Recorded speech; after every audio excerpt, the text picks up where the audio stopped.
Words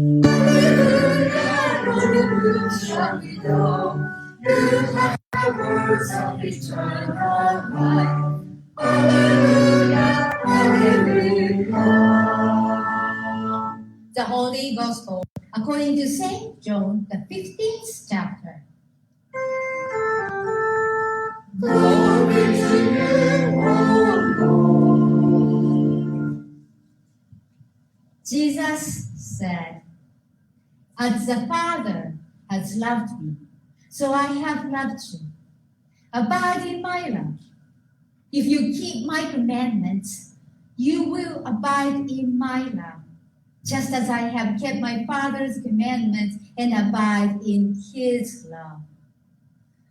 I have said these things to you so that my joy may be in you, and that your joy may be complete.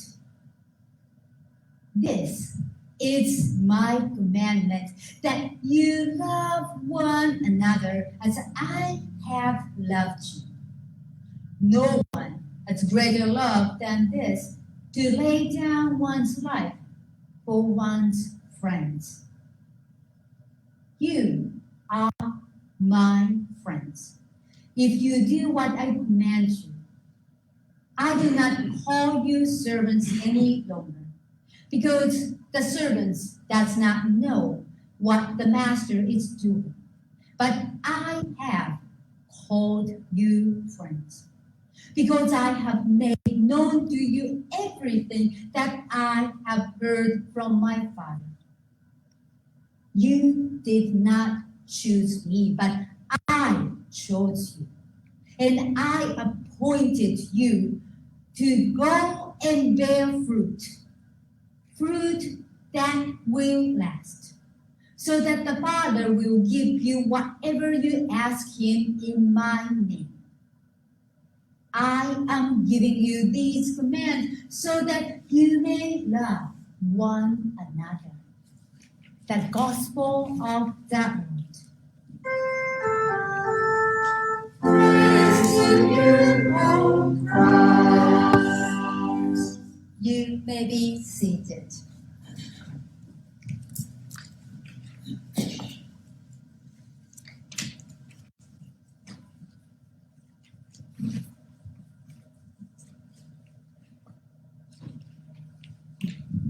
Let's super up my mess and see what I have.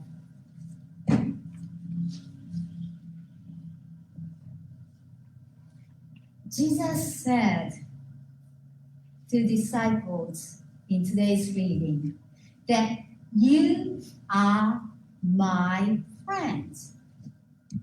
I call you friends, no longer as servants, because I told you all I knew. You are my friends. This part of the story stands out to me. Maybe because friends are something very special to me.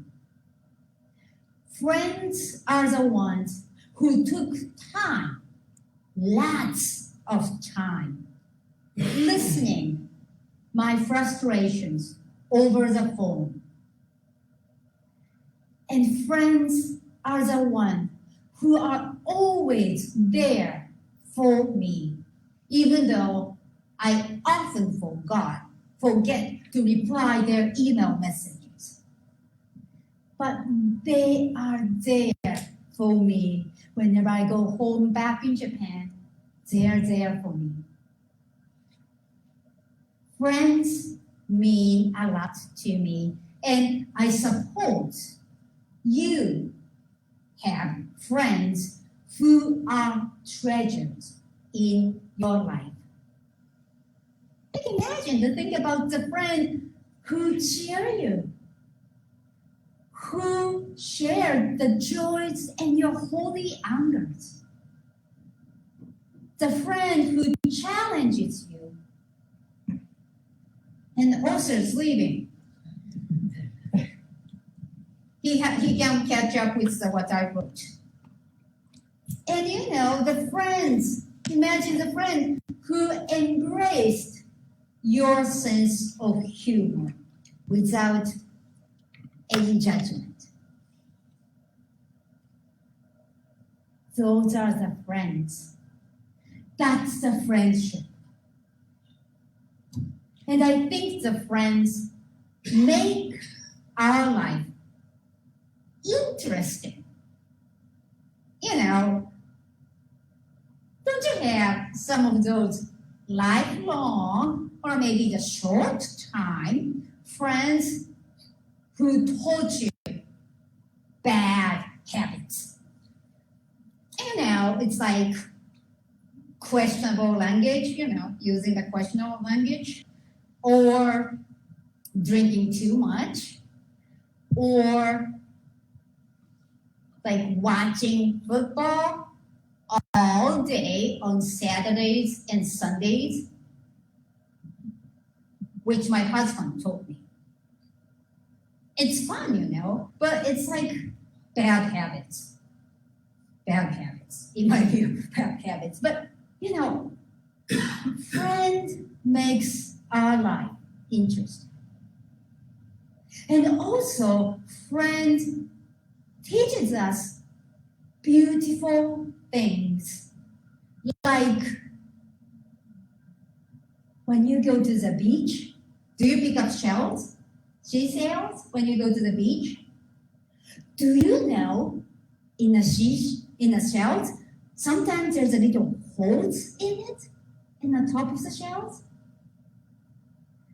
Diane told me when she took me to the beach and said, look, there is a little hole in there. We learned there's a moon snail who will go and make the hole to suck up everything. But it's interesting something, the beauty around us. Or how about the friend teaches the beautiful things like estuaries, which I did not know last Sunday. I even couldn't pronounce the whatever it was. And after the service, here comes a friend said, explain what it is that's the fresh water and the seawater comes together because of the tides and get together. And there's a beautiful ecosystem living in that there. Friend teaches me a beautiful things. And friends are not just humans, There's the furry ones.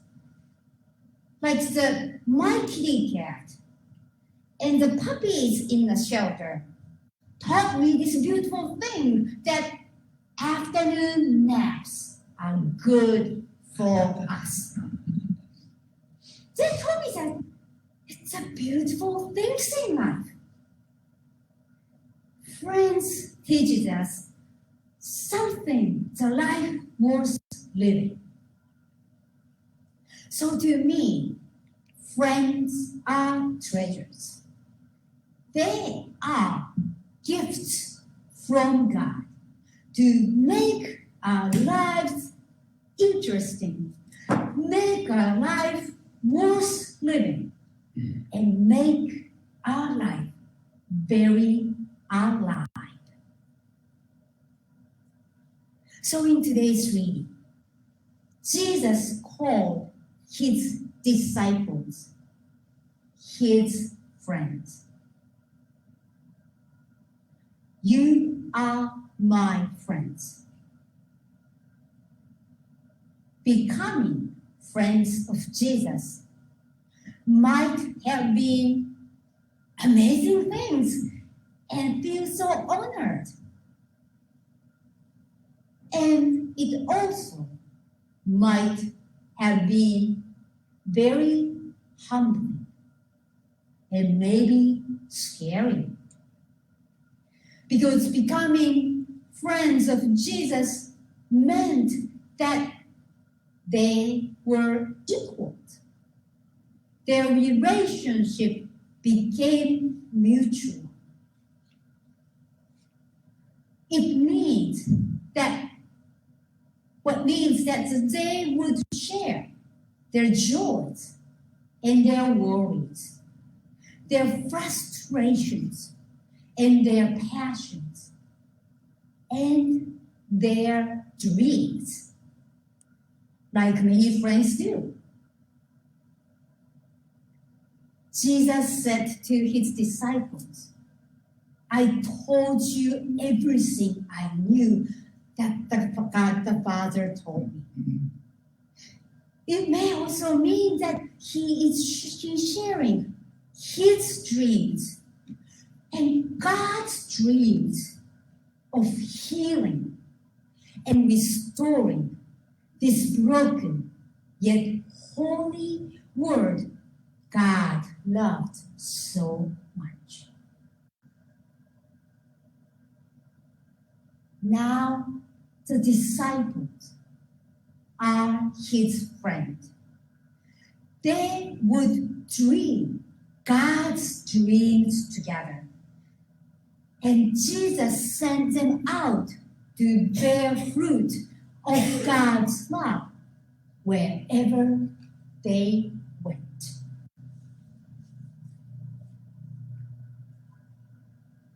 And I would like to remind us a little bit of background of this story, where this story took place, because it adds to the story. This story took place on the night Jesus was betrayed. In the Gospel of John, Jesus made a long farewell speech known as the farewell discourse before he was arrested. The part we read today comes just after Judas the Iscariot left the room into darkness. Jesus announced his departure to his disciples and Peter's denial. And the disciples were in shock, confused, and their hearts were troubled.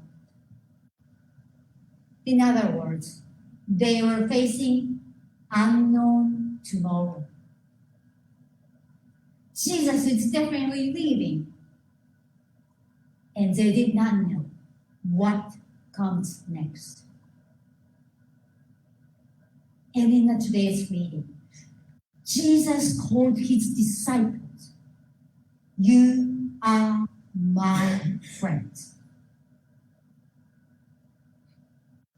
You are my friends. That's their new identity. You know, I wonder if Jesus calling his disciples friends because he had faith in them to dream God's dream together. Even though they were confused and anxious. And all we know, they are very imperfect.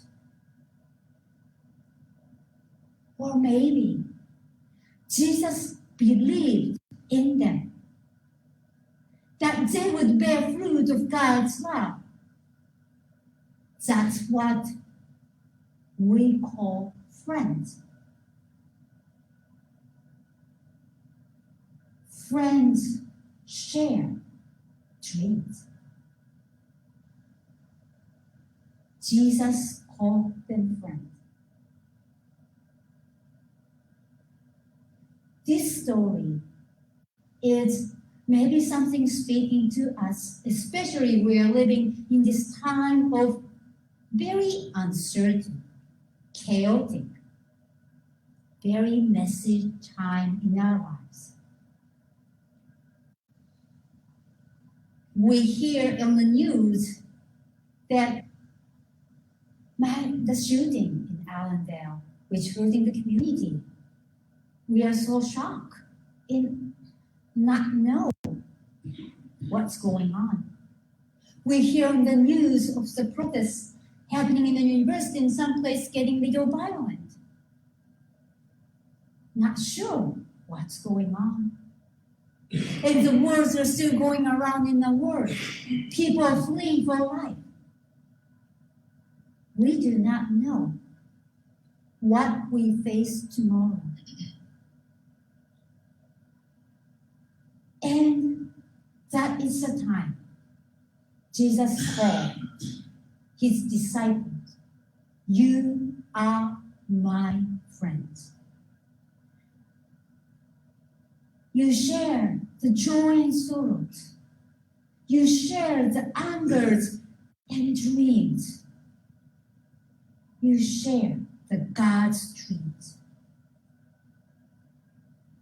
And as you know, this friendship is eternal. Because it's a friendship Christ given to us. We don't deserve it, but this is the friendship Christ given to us. And this friendship can nothing, even the death can take this friendship away from us. So I leave you with this word. Jesus said, "You are my friends. Go and bear fruit of love and dream God's dreams together." You are friends of Jesus. Amen.